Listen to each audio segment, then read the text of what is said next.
Hey guys! Before we get into the video, Hao wanted me to let you know that over 80% of people that watch my videos are not subscribed. Crazy, right? If you enjoyed the video and want to be notified on future uploads, please consider subscribing to the channel so you don't miss out. It helps so much more than you realize, and both Hao and I would greatly appreciate it. Thanks for hearing us out. Enjoy the vid.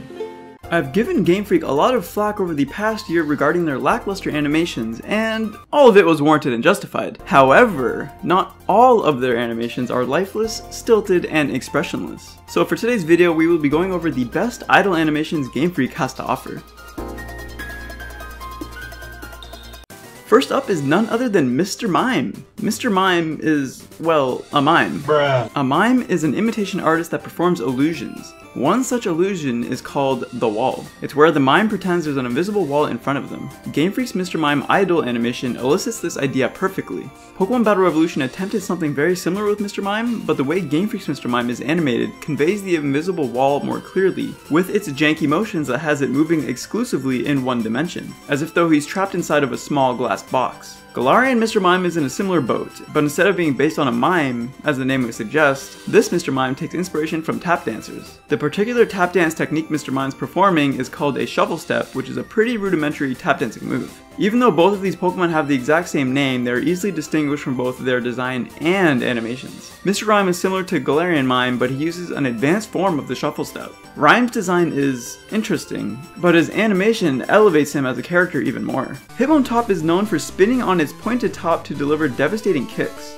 Game Freak turned that upside down, literally, by portraying Hitmontop in a different light. Instead of pivoting on his pointed head, Game Freak put him on his legs, but rather than having him just stand there like the majority of their other Pokemon, they gave him an energetic, lively idle where Hitmontop breaks out in a dance-like movement. This animation was most likely inspired by choreographed dance cardio workout routines that are incorporated as rest segments in between actions to give participants a chance to catch their breath and recuperate. This translates perfectly into an idle animation for a fighting type Pokemon. Game Freak's fun Hitmontop idle personifies him as a fitness instructor, which ties into its fighting type. While it's idle and waiting for commands, it taps out to stay warmed up while recovering stamina, allowing it to be able to fight at a moment's notice. Added this in post. I offered my own interpretation of Hitmontop's idle animation, but he's actually a personification of a capoeirista, a practitioner of the Afro-Brazilian martial art of capoeira. His animation is based on a basic capoeira technique called ginja, which Hitmontop replicates almost perfectly.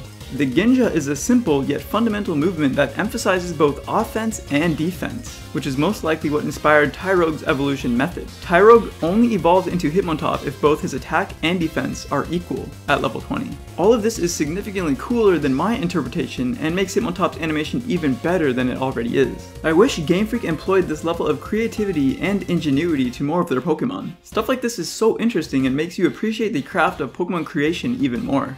Genius Sonority's Roselia's idle animation always came across as graceful and elegant, which is emblematic of the rose flower that Roselia's appendages are based upon.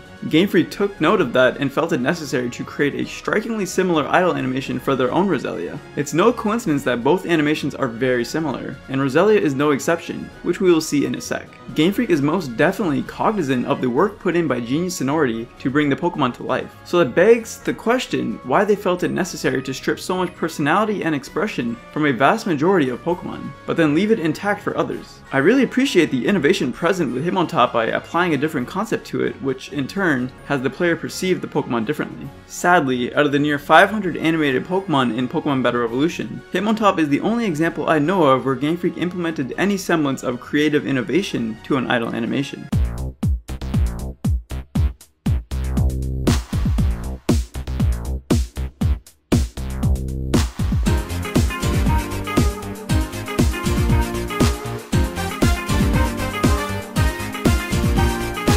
Ludicolo is another example of Game Freak borrowing inspiration from Genius Sonority. The very first grass water type is exploding with personality thanks to its highly expressive and colorful animation. Think how much less interesting of a character Ludicolo would be if he had one of the typical idols that most other Pokemon are subjected to, where they're forced to stand near motionless, void of any personality or unique expression. Ludicolo would leave a significantly worse impression with an animation like this. Even Ludicolo himself agrees. Look how pissed he is.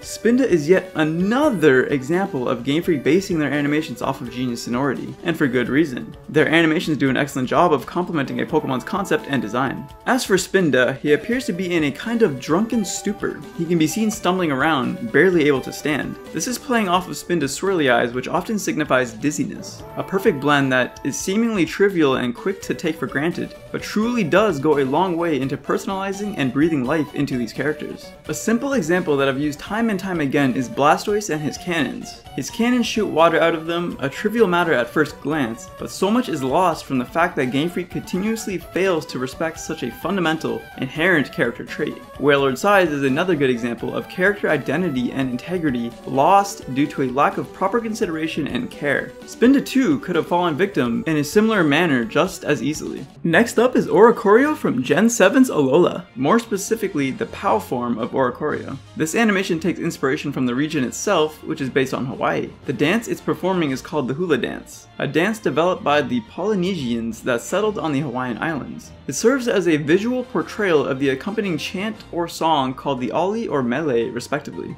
Kind of like sign language in a way. The hula dance perfectly complements not only Oricorio's POW form design, who has plume that resembles a hula skirt and hula flower crown, but ties in the Hawaiian-based region as well in a fun and creative way. Over in Galar we have Barraskewda, who has an appendage that moves in a way you may not have initially expected. It reminded me of obscure character traits on other Pokemon like Rhydon's spinning horn, Starmie's spinning backstar, Typhlosion and Blaziken's retractable flames, Breloom's extendable arms, Bonnet's zipper mouth, Samurott hiding swords in its arms, etc. Things that are hard or impossible to express through static sprites, but can be easily demonstrated with 3D models. I was actually pleasantly surprised during my initial playthrough when my Arrokuda evolved into Barraskewda, since all I knew about Barraskewda at the time were the leaked images of it that didn't show its full animation. The propeller tail itself serves as an indicator of Barraskewda's speed, as propellers are typically associated with boats, and boats are pretty fast. Barraskewda also has a hidden ability called Propeller Tail, rightfully so, which only has a niche in doubles by ignoring opposing drawing abilities. I ended up liking Barraskewda even more simply because it had a cool rotating tail.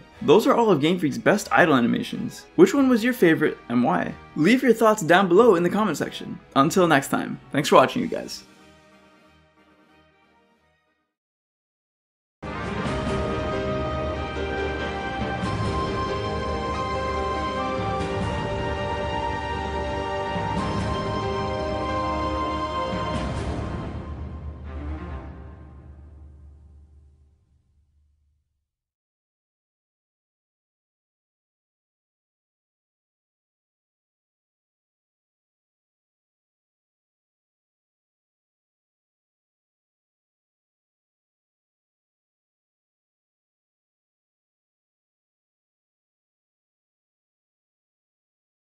Good, tap it out. Woohoo!